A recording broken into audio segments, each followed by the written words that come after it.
Grace and peace to you from God, our Creator, and from Jesus Christ, our living Lord. Amen. Isn't it absolutely amazing that you can order something on your phone and within 2 days it will appear at your doorstep? Yes. Isn't it amazing that if you're suffering from insomnia, you can get groceries at 3 a.m. because the store is open? Isn't it amazing that you can answer emails 2 seconds after they arrive in your inbox with a few taps on your screen? Isn't that amazing? Isn't it amazing that more than 50% of Americans don't use all of their vacation time? Isn't it amazing that rates of stress and high blood pressure are going through the roof? Isn't it amazing that nearly 80% of Americans report being stressed frequently or very often? 80%? Isn't it amazing? Because we just keep moving. We push through the tiredness, and we find our lives very complicated. There are little and big people to take care of. There are errands to run. There is so much pressure, and the treadmill just keeps moving faster and faster and faster. And into all of this noise, into the deathly consumerism, into our overly full calendars, and into the buzz of our cluttered minds, God speaks a word. Stop. Stop. Stop. Observe the Sabbath day and keep it holy as the Lord your God commanded you. 6 days shall you labor and do all your work, but the seventh day is a Sabbath to the Lord your God. You shall not do any work, you or your son or your daughter or your male or your female slaves or your ox or your donkey or any of your livestock or the resident alien in your towns. Hold on, if you're hearing this and you think, oh good, well I don't own an ox, a donkey, or slave, so I'm off the hook here. Not so fast. Let's think about who does do work for us all day, every day. God's beloveds who work 3 jobs so we can have inexpensive food at our disposal 24/7. God's beloveds who clean the bathrooms we use throughout the town, who we will never see. God's beloveds in warehouses, boxing up the stuff we order on our phones. Those who cannot rest because if they don't work 80 hours a week, their kids won't have food. Our constant need for more, for 24/7 access, they affect others' ability to experience Sabbath. Sabbath is a time to remember. For the Israelites to remember when they were slaves back in Egypt and God brought them out. Remember this. And for us to remember God's faithfulness. Remember God's call to freedom and life, a life that must include rest and renewal for all beings. Of the 10 commandments, this is perhaps the one we obey the least often, am I right? And I say we because I'm a Sabbath hypocrite, encouraging everyone to take rest and renewal and connect with God and take a day off. And frankly, clergy, myself included, often really stink at this. So I'm preaching to myself as well as to you today because we need to recover this gift of Sabbath, this good news. I've learned a lot about Sabbath keeping from my Jewish friends, especially those who observe very carefully the Sabbath laws. From sundown every Friday to sundown every Saturday, the Jewish Shabbat. Many Jews refrain from using technology, electricity, cars. They stop working, they gather for worship in synagogue, they take naps and walks, and gather with family and friends. I have learned from these Jewish friends that it is possible to obey the Sabbath laws in the Hebrew Bible and to do so joyfully. They have taught me that Sabbath is a gift, the best time of the week.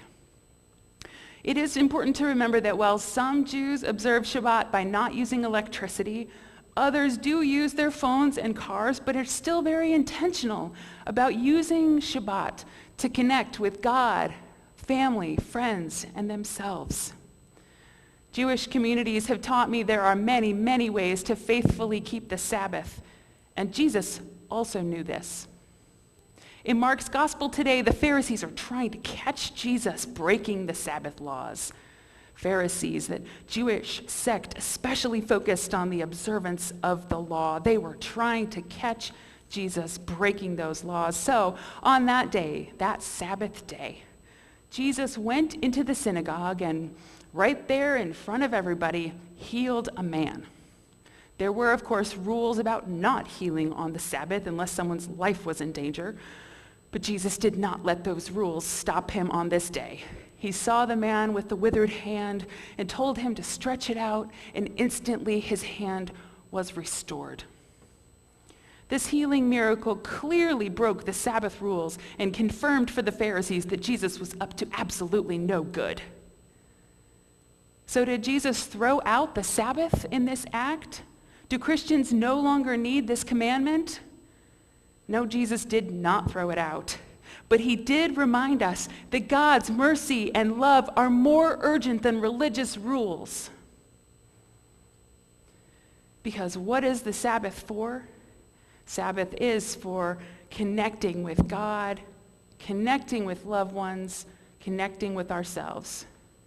Sabbath is not for dutifully following rules just to appear very pious. Sabbath is not for shaming each other when we do not observe the Sabbath perfectly. Sabbath is whatever you need and others need to be free. Sometimes I fall into thinking that Sabbath is kind of an all or nothing thing. If I can't step away from work for 24 whole hours, then I might as well throw in the towel until next week. But Sabbath is actually a gift that you can enjoy a few minutes at a time if that's all you can find right now. It can mean just powering down your computer and your phone and taking a walk. It can be chatting with a friend. Sabbath can be found in a few moments of prayer. Sabbath can be not buying anything for one whole day so that you're more mindful about what you already have. It can be a raucous time of play where you're really present to kids' laughter.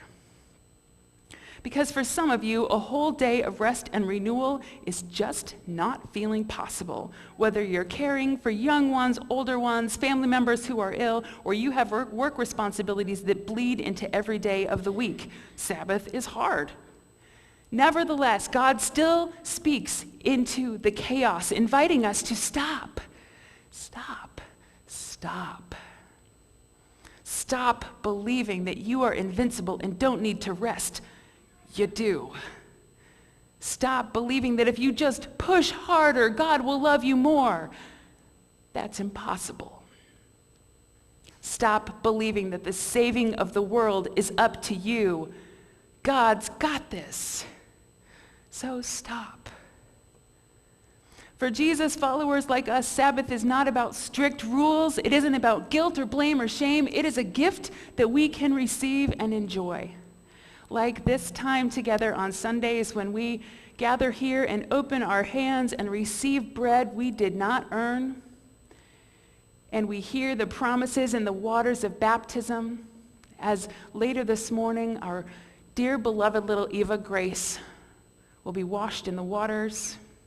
And here where we remember again and again that God forgives us even when we are Sabbath flunk outs, and that this gift, this rest is here for us always. Our world needs Sabbath. And once we have rested in God, we are blessed with a bit more perspective and energy to then go out and do the work that God calls us to do, to be part of repairing this broken world. But for now, for the rest of this hour together, and for any moments you can find in the week ahead, stop. Just stop. And remember that God is God, and God is so good. Amen.